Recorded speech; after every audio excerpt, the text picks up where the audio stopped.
This is the Writers Podcast, a Writers After Dark radio production, bringing you the best in writing advice, news, trends, and interviews. Hosted by award-winning authors S.K. Anthony and Raymond Esposito. Hey everyone, welcome to the Writers Podcast. I'm S.K. Anthony and I'm here with Raymond Esposito. What's up, Raymond?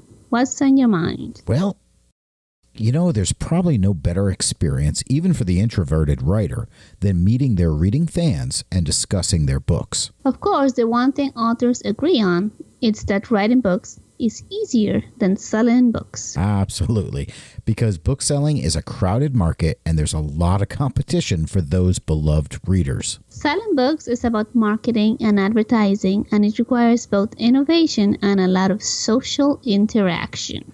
Sure, because today's readers have so much to choose from. If you want your book on their to-read list, you really need to put effort into interacting with them. One of the best ways to both sell and interact with readers is a book fair. Of course, many writers don't take advantage of these events. Sometimes it's a matter of cost and location, and sometimes it's just that fear of the unknown. There isn't much we can do about cost and locations. But for this two-part episode, we're going to unravel some of the mysteries of these events. And hopefully we do some of those fairs. Recently, we took the Writers Podcast on the road and visited the Once Upon a Book event in Frankenmuth, Michigan. Once Upon a Book event provides the best of both worlds with a 2-day extravaganza that offers author conferences, an award ceremony with a party, and a traditional author signing for readers. You know, the kind of thing where authors get a table, spread out their books and swag, and get the opportunity to speak with visiting readers. The event was an excellent opportunity for us to interview authors. They each had unique perspectives on why it's important to get involved in these events. They had advice for new attendant authors and many other tidbits that are fascinating for authors in general. You really don't want to miss any of them. It was such great information, we couldn't get it all into a single episode.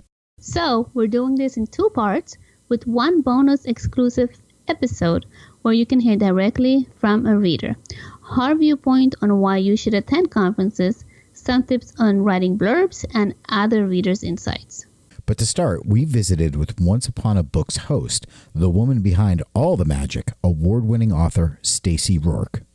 One thing we heard from all the authors was that Stacy runs one of the best, top-notch, well-organized, and must-go-to event in the industry.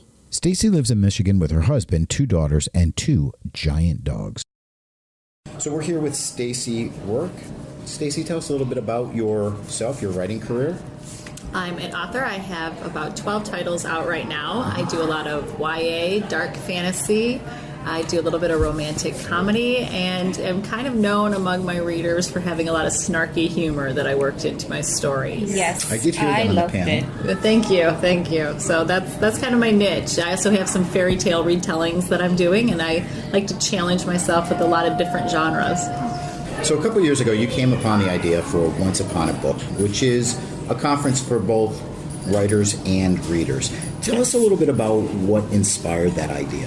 What inspired me mostly to do this event is I travel around the world going to different book conferences, and every time that I go to these, I see the excitement for books that it creates among people, and I wanted to bring that to this area. Born and raised here in Michigan, and Flint gets known for a lot of bad things lately. We hear about the water crisis that we had. We hear about, the crime rate in Detroit and Flint and all that. And I wanted to bring this excitement for a positive thing to the area, to bring things like that back into it. What's your biggest hope for authors and readers? What do you want them to get? What do you hope they get out of the event? I want them to get the love of reading back. Okay. We're in such an age where you flip through your phone and you just scan and you don't really read. And I want to get back to the love of the story and opening up our imagination to it. So what do you find is the hardest part of putting this event together?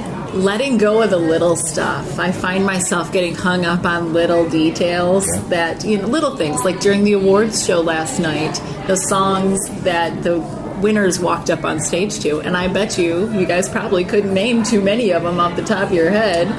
But that was something that I spent an entire evening going over those tiny details. So, just focus on the bigger picture and stop nitpicking the little events. That's my hardest part. We did enjoy it. Yeah. Good. I'm glad you had a good time. How do you inspire the readers to come? Really by showing them what's here and the fact that we have lots of different genres. There's something for every reader here. Every genre is represented. We have our kids area, so parents that have little ones, they know they can bring their kids here. There's a great area for them to play while they browse. Letting them know there is something for everybody.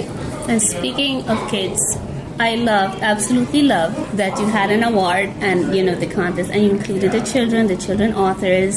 Tell us a little bit about that. What made you... You're going to get me teared up talking about that. Right with you. As we were going through the award nominees, and it was people that had been nominated first, and there was 3 children who their parents are all authors and wrote these books with them. And I had those there, and everybody else, goes through a panel and judges. But these little ones, I was thinking, if the point of this conference is to build an excitement for reading, look at the excitement that's already in these kids. And they need to be rewarded for that. They need to see that this effort that they've put in at such a young age needs to pay off. I felt emotional when, the kids went up. As a mother, you know how that is. There's a lot of authors who've never attended any type of, maybe workshops, but not the conference with the readers because they have a lot of questions. Yes. How many books do I bring? How do I know anyone's going to show up at my table? How do I communicate to fans if I don't have any, if I just started? What's your advice to a writer who's thought about it, maybe has one book out, maybe they're brand new, they've thought about it and they've just never done it? Actually, I have a lot of advice for going into those. First of all, if this is what they want to do, if this is the career they want to be in, then the conferences are important. That's where you're going to network with people within the literary community. You're going to make the connections that you need, and it's very important. You can't go into it thinking, I'm going to make money hand over fist there. You need to go into it thinking, this is a business opportunity to network. That's most important. In addition to that, when you're at your table, you need to engage people. You need to talk to people. And it's not doing the hard sell on your books. It's just talking to people. Get them, engage in conversations, get to know them. And I guarantee if you're talking to somebody, the conversation will come around to your book. You don't need to push it.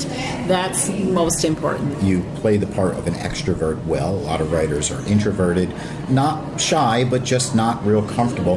That engagement part is something it's hard. It is. I will say I'm an outgoing introvert. I can go to these things and I can talk to everybody. I can be on the stage. I can do all that. But then when I go home, emotionally drained. I'm drained. I need to have my me time. I need to do that. And you have to take it seriously. And the other thing that's really important is to get a pitch of your book ready. When someone comes up and asks you what it's about, you don't need 2-page summary of it. Get it down to a line or 2 that summarizes the book.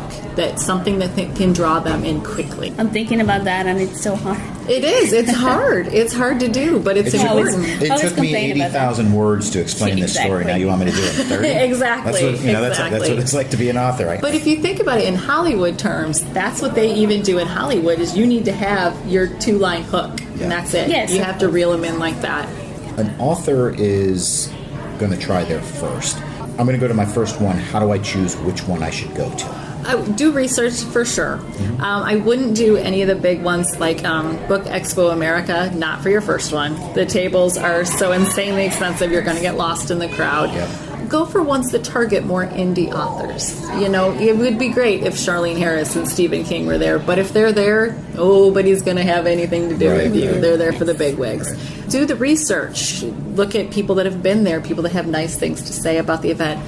I know a lot of authors do local art fairs and craft fairs. I have a harder time with those because you have to do a hard sell more at those events. If it's focused on books, you're going to get a better reception. Your crowd is going to be there. Would you like to tell us about Once Upon a Book 2018? Oh yes, we're making the big announcement of the dates later today, but it's going to be August 10th and 11th of next year. Again, we're going to have the Once Upon a Book author signing, but we're going to have the Gods and Goddesses toga party the night before, and that will be our awards show as well. I think one of the really nice things that you do is the fan page, because I think authors coming, they get to talk to one another. Authors and readers get to interact. If an author is thinking of attending, or a reader, it's a good place to start, get comfortable, talk to other people throughout the year. Absolutely. Our fan page stays the same every year. So people that have gone before, people that may not have attended before, everybody's on there. So you can come in and you can learn, hear from everybody, ask questions. Yeah, it's a great community. Get to know people if you're coming by yourself. As far as readers, did you ask that one? How do you think they can get the most out of these events? This is a great place to find authors that they may not have heard of. You go to Barnes & Noble and you have the Random House authors that, they've paid for the big displays right up front that are in your face. Well, these authors might not be in your face, but you could still find something just as fantastic to read there, if not more so. You can walk through, you can meet them face to face, get the interaction, learn about fantastic new worlds and books. Well, Stacy, thank you for joining us. It was great information, and all the success with next year's event. Thank you. Thank you guys so much for doing this and having me here. You can find out more about Stacy's books at stacyrourke.com. You'll find her link along with all our guest links on our website. SK, as Stacy said, conferences are where you make connections, and as an author, it's an important step to take for your career. Right, and all of the authors we spoke to mirror this sentiment and really did provide some excellent insights. So we're going to start with author Laura Hawkes, who began writing professionally a couple years ago with a Star Trek group. Yes, she's a real Trekker, and she is proud of it. Tell us about your writing, Laura. I put a little of my historical background. My master's is in U.S. history, Native American history and culture, and ancient civilizations. And my books have a lot of Native American to it. What do you think the biggest benefit is for an author to attend? I think for an unknown author in particular, but even those that are well known, it's a great way to meet the fans, to get face to face, to build those relationships. You can only do so much over the newsletters or over the internet or over Facebook. This gives you a chance to really talk and meet and sit down with the readers and just kind of put face-to-face time. What do you think, if you look at conferences in general, not this one, not anyone, but what do you think you'd like to see? Like you don't see as an author, you'd like to see more of at these conferences? I would always love to see readers with a lot of money that want to spend and buy all sorts of new authors. Yeah, we would love that too. Well, I just want to see them with a lot of money wanting to buy my books. My book. Maybe yours too, if they have a few dollars left over. What do you love most about the experience? I mean, other than the things we've discussed. Well, outside of just dealing with the fans, networking, meeting other authors, getting other ideas, whether it's marketing or just problems with publishing, what publishers to stay away from, what publishers good, how to deal with query letters, so just the in general network. Stuff. Yeah, the informational, and having that other support from other authors, that just kind of is that boost that kind of keeps us going. It really is. We agree with you. Well, Laura, thank you for joining us. Thank you. Laura just released a short story in the Beta Smart anthology. Find more information about her at laura-hawkes.com. We also sat down with author Mackenzie Fleur and got her thoughts on attending conferences. Mackenzie, why don't you tell us about yourself? So I am a YA fantasy author with BHC Press. I have one book so far out that's part of a 5-book series called The Rite of Wands, which is about a boy who is going to become a wizard. That book is really for a lot of people who like Harry Potter or Doctor Who, especially the Doctor Who fans.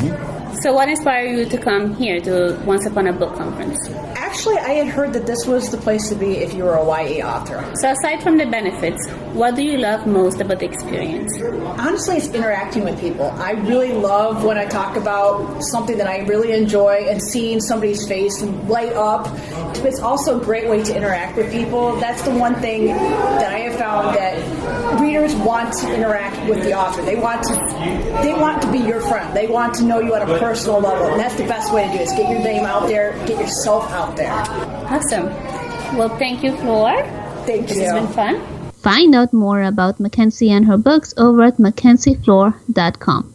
Now, Brenna Butler is an author who enjoys conferences and has that warm personality you'd expect from this native Midwesterner. Brenda, why don't you tell us a little bit about yourself and your books? All right. Well, I'm a Southern Ohio author. I love writing books about strong girls and about the small towns in the heartland of America. I have 2 series. My Midnight Guardian series is kind of a twist on the Tooth Fairy. My Tooth Fairy actually kind of kicks butt. She's a strong girl. And I also have started a Mothman Mysteries, which is a group of standalone mysteries based on the Mothman legend of Point Pleasant, West Virginia. What do you think is the biggest benefit of attendance? I like connecting with the readers. So much of our time as writers is spent in the writer cave or alone writing those words, and you don't actually get to talk to that many readers. So it's events like this that get to open us up to the readers. So aside from benefits, what do you love most about the experience of attending? I do like talking to the readers, but probably my favorite part is I always walk away from this with almost more spent in buying books for me than what I sell book-wise. I love discovering new authors and new books, and I tend to do a lot of it at these kinds of conferences. So for you, it's really about the community of Oh, yeah, authors. absolutely. One of the benefits, besides those that I've mentioned, is the networking. I go to so many of these things, and I've got to know several other authors very well, and that makes a great sounding board behind the scenes. You know, if you get stuck, it's great to have those connections in place to fall back on, and you get that from attending conferences and being part of those author circles. Right. Okay. So at the book events, maybe you don't tell them, but after, how is that interaction after with your fan? Of course, these conferences help boost your awareness. Readers find you, and I do see boosts in sales after I attend these type of events.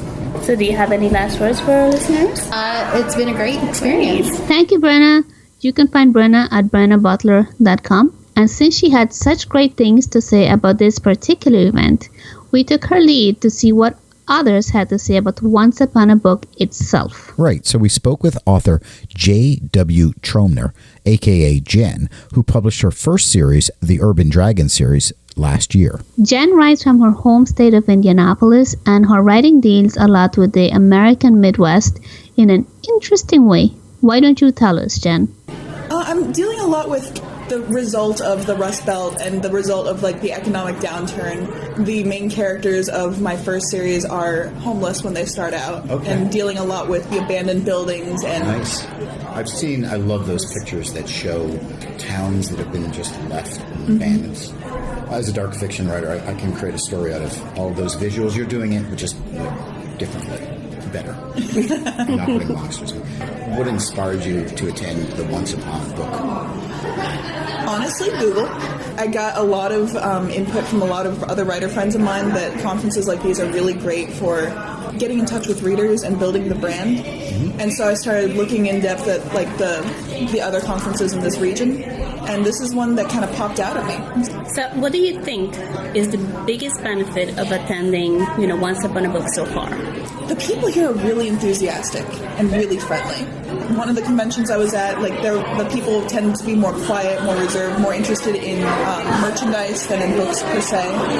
With this one, there's a lot of enthusiasm, a lot of the writers talking, sharing tips. So as far as getting the things you get out of it, aside from the benefits and selling books, what do you find you love most? Honestly, I like hearing other writers talk about their stories. It's really encouraging and inspiring listening to just how incredibly creative people are. And they've got so many amazing ideas, and then I'm like, oh God, they've got so much stuff going on. I need to really get on it. Do you have any last words that you'd like to? Any aspiring writers out there, I wish you lots of luck. It's a hard business, but it's fun. Well, thank you so much, Jen, for being a part of the Writers Podcast. You can find Jen at jwtromner.com. Next, we sat with author Karina Espinosa, who writes urban fantasy. Hi, Karina. Can you please tell us a little bit about yourself and your book? Well, I write urban fantasy. I have a young adult series and an adult series. I write really witty, sarcastic, snarky characters. I write all about paranormal stuff. That's what I write too, so of course I love it. Is the sarcastic stuff a part of urban fantasy? Because you write urban fantasy and your characters are also... I don't think it's an obligation to write those type of characters. characters, but I think a lot of urban fantasy writers do write those kind of sarcastic heroines. You like it? Yeah. What do you like about the Once Upon a Book event? Well, this is my first time coming here, but I just really like the fact that it's not just a specific genre. And I think that's something that's really hard to find at a lot of these conferences, is that, especially my first year, I went to a lot of them that were romance. They're all romance, yeah. You know? And it's very rare to find your people, your tribe. And urban fantasy is always so difficult to find in the indie community. Yeah. You know, because urban fantasy is very popular in the traditional sector. So here, once you get to get a feel for others and be like, hey, I write urban fantasy too. Yes. Let's get together. So I think that's what I'm really liking about Once Upon a Book. You've gone to several, and you said when you published your first book, you jumped right out there to the conferences. No fear, no apprehension. What were you thinking on your first one? On my first one, I was like, is anybody gonna like me? I had wrote the book when I was 18 years old, and I was in the Army at the time. I got injured, so that's all I did was spend time writing. And probably like 5 years after I wrote it is when I published it. So I was really nervous because my writing had changed and everything. So I was very concerned about whether people are going to like this book. Will they even buy it? Am I going to be the only one there with still my stack of books? I think we can all relate to that. Yeah. Yes, And it wasn't your definitely. experience. What do you love most about book conferences? Networking. I think that's the most. Readers or authors? With both. Authors definitely, because you wanna be able to cross promote. Once you find those people that write in the same genre as you, you could do giveaways together. All that. I think cross promotion is probably the best thing that we could do as indie authors. And then with readers, because you don't get to do that every single day. I mean, we get it on the internet, but the internet just seems so informal. When you finally get to see somebody face to face and then be like, oh my god, your book is like amazing. I'm an introvert, so I'm okay with it. I'm like, and podcasts. Yes. I used to be an introvert, and I don't know what happened. Do you do any advance work before you come? Do you send out like a newsletter or do any kind of fan? I do newsletters. I'm very active on my social media, especially Facebook and Instagram. So I always promote as much as I can. I do love the idea, though, in the conferences of, and that's been my thing. I write dark fiction, which is harder to pimp out than urban fantasy. I love the fact that the romance writers and fans drive this business, but it is difficult if you don't write that to, their statistics aren't our statistics, their fan base isn't our fan base, and it can almost seem overpowering. I kill all my lovers in my books. That's what I write. That was the main issue I had when I first published, was I kept getting put into romance categories. I was put into paranormal romance, and the readers would be like, well, why isn't there enough romance in your books? Well, it's because it's not a romance. Right, no, I've the same thing. That was one of my, they critiqued how the romance appeared in my zombie book, and I'm like, well... They wanted more romance in the zombie story. How does that happen? There aren't a lot of pauses when you're running for your life, but... Well, thank you for joining us. Thank you for having me. Thank you, Karina. Find out more about Karina and her books at karinaespinoza.com. Now, we'll switch gears to find out the secret behind Once Upon a Book's success and why everyone loves it so much. We're going to start with someone who chose this event to be her very first event. Here we have author Victoria Flynn. Victoria, why don't you tell us about yourself and your books? Hi, I've been writing in paranormal fiction and urban fantasy for almost a year now. It'll be a year in October. And my books are basically just what I wanted to see as a reader, but I hadn't come across. I like to delve into topics that are unusual. For example, that's kind of loaded. No, my first series is called the Voodoo Revival series, and like its title, it delves into a little bit of the darker magical history in New Orleans and a little bit of the voodoo history that ties most of that city together. Actually, I just attended Once Upon a Book up in Frankenmuth, and that was my first signing. Oh, no kidding. Yep. So what was the experience like? for you? Oh, it was amazing. I had attended last year as an assistant to another author, and I knew it was a great event. I knew it was something that I wanted to be involved in. So I jumped right on board this year, and it was a great experience. I was really, really pleased with the turnout, the organization, and just how family-friendly the atmosphere is. It really was. Do you think there was a difference, your experience as a writer versus being an assistant? No, because, I was there with my books. That wasn't something that I had last year, but everyone is so inclusive there. I didn't feel different as an assistant compared to an author. See, my answer would be I was so much more terrified this round, but okay. But what do you think would make or break an event? So if you're an author looking at different events, being that the next time you go will be your second time, if you chose a different event, what kind of things would you look for to ensure it's the right fit for you? Organization's a big one for me. A well-organized event will go over much smoother than a poorly organized one. This year at Once Upon a Book, there was a scheduled list of events. You knew what was happening, where it was happening, for the most part, who was going to be there. Mm-hmm. You didn't have lapses in communication between organizers and those attending. There was a more or less specific flow to how people moved through the event. And to me, that is the organization. Even if you don't factor in the way people moved through there, it's how well put together it was. It is the fact that if I wanted to know something about the event, the information was already there for me.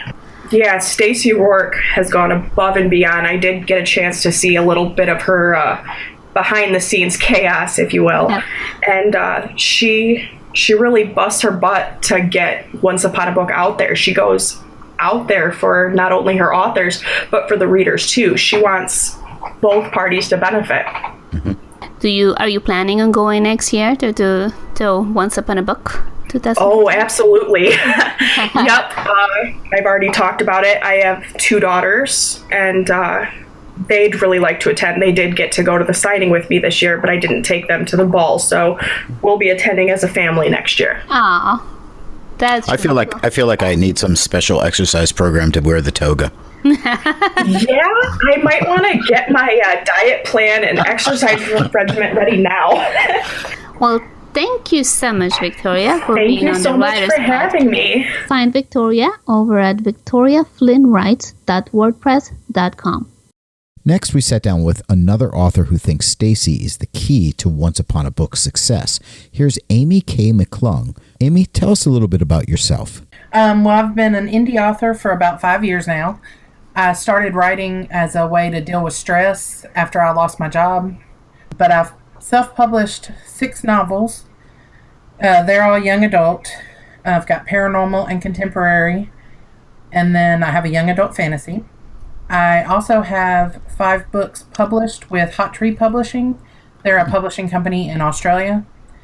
And I've got 2 anthologies with them as well. And other than writing, I work in medical coding as a full-time job, but right now I'm just writing in my spare time, but I'd love to do it full-time. Well, that's a pretty big resume for writing in your spare time. Yes. So, and what do you like the most about Once Upon a Book? It's very well organized, I've noticed. I've been to book events as a reader and have seen kind of how they run sometimes. And when I first heard of this one, it was right after I had signed up for my first book signing, and it ended up being a scam. And the running it, yeah, she took everybody's money and ran with it. So I was a little nervous, but when I heard it was Stacey Rourke putting it on, I felt better because I'd met Stacey a few years back, and I really trusted her and knew that, she would not do that to anybody. And the first year that I went, last year, when it was the brand new con, I expected it to be full of disorganization and be kind of crazy and a little bit, off kilter, just because it was new. But it ran smoothly. Everything went as planned. There were a ton of people that showed up. And it's just, she makes it so much fun. And she does such a good job organizing it that it's basically Stacy that I like about Once Upon a Book. Yeah, All right. no, that's great. What were your thoughts on the panel in general? What kind of things would you like to see more of? The Pulse of the Reader one was really interesting to me. I took probably 3 or 4 pages of notes, and it gave me a lot of good ideas that I shared with some other people. So do you plan to go next year? I do. I have not reserved my table yet, but I am planning on attending. We really appreciate having you on. Yes, thank you, Amy. And thank you for working with me on the time. Find out more about Amy and her books over at amymcclung.allauthor.com. And for the final interview of this episode, we talked to author Jennifer Fish Ferguson. Jennifer, tell us a little bit about yourself and your books. Sure. So my name is Jennifer Fish Ferguson, but my readers affectionately call me author JFF because my name is too long. I've been an indie author about the past decade, and I love writing urban fantasy and paranormal romance with characters of color taking the full glorious spotlight. So that's primarily what I've done, but over this last year, I was challenged to go ahead and pick up a new mantle. So I wrote a YA piece, which I swore I was never going to do, and I wrote a Western. Also something I swore I was never going to do. So I'm kind of reaching out into new pioneers, and it's been pretty amazing. You know, as a dark fiction horror writer, paranormal romance is our particular bane because you take all of our favorite monsters and turn them into soulful beings who are just misunderstood. They become my romantic book boyfriends. Oh boy, yeah. It's okay though, because at least with the series I developed, it was about women of color in the STEM fields, and their boyfriends are all werewolves. I'm not spoiling; that's readily apparent. But yeah, sometimes they're still a jerk. So I didn't put them completely into Sappyville. Okay, but we can agree there's a difference between your werewolf boyfriend and the werewolf who just wants to rip out your throat. Absolutely. Okay. So in my version, there's no boyfriend girlfriend thing because you're just dinner. Well, yes. One you're running to, and the other you're running from. Right. How many author signings have you attended? Over the past 4 years, I would say about 18. Wow. That's great. So I started out with the ones that were local just to kind of get a feel. It's been amazing just to go around. And mind you, I have not gone all the way across the country. I've tended to stay a little more in the Midwest and a little further south, but just going around and interacting with other authors and pretty amazing readers. Right. So Jennifer, we met you very quickly at Once Upon a Book, author signing. Yes. What do you like the most about that particular book signing? Number one, it's local, so it's only about an hour north of me, so that's convenient. Number two, it's so incredibly well put together. The organization is really top notch. You know, that point about it being so well organized, and I don't, like, my expectations, I haven't been on the inside of author signing events before, so it wasn't that I thought it was disorganized. I just didn't have any expectations that it wouldn't be just like that at any author signing, and you're not the first person in the interviews to tell us to make that point. It is so well organized. What ones have you been to that are disastrous? That's kind of been a problem in the indie world for the past couple of years, where for a while people were trying to do signings as a scam to grab the money and go. I know there is a huge case down in Florida, but this one, OUAB, this is my second year, and I obviously came back because it was well done. So our last question would be, are we going to see you at Once Upon a Book 2018? I certainly plan so. So thank you for joining us, Jennifer. Thank you. It's been my pleasure to speak with you. You can find out more about Jennifer and her books at authorjff.com. You know, SK, for me, the biggest takeaway of the entire event was how inspiring and motivating it is to be around other writers. I left the event not only excited to attend next year, but really fired up to get back to my own writing. I did too. My biggest takeaway was that organization is key to a successful event. And the biggest factor in deciding on which book signing to attend is trust. And Stacey Rourke, she certainly has the trust of the writing community. She really does, which is why we are going back next year, not as podcasters, but as authors. And hey, we're not going alone because we've decided to give away a table to an author at next year's signing, which you can learn more about on our website at writersafterdark.net. And if you're new to book conferences like us, well, then join us next week to hear from some other authors on how to best prepare, what makes or break a conference, and many other tips. So thanks for joining us. And we'll see you next week. Thank you for listening to the Writers Podcast. Be sure to subscribe so you never miss an episode. For more articles, news, and advice, visit our website, writersafterdark.net, or follow us on Facebook and Twitter. The Writers Podcast is a Writers After Dark radio production. Executive producers SK Anthony and Raymond Esposito. Copyright 2017.